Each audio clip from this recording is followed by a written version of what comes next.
مزمور 23 از کتاب مزامیر داوود.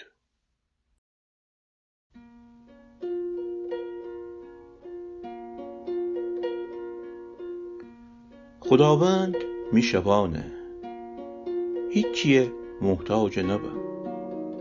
سبز علفزاران میانی مرا خوسنه، آرام آبان ورجه مرا هدایت کنه. می جان تازه کنه و خون نام بسی مرا راست رایان درونی هدایت کنه. وقتیم تنگ در ظلمات جا دورم، بدی جا نترسم، چرا که تو میم رئیسی.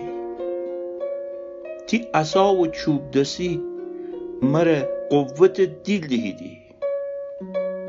می دشمنان چمان جلو مرا سفره وشنی.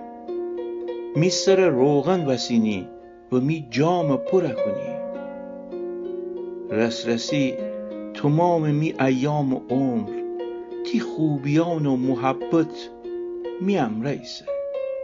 منم ای خداوند، تی خانه درونی ایسم تا کی می سر زنده.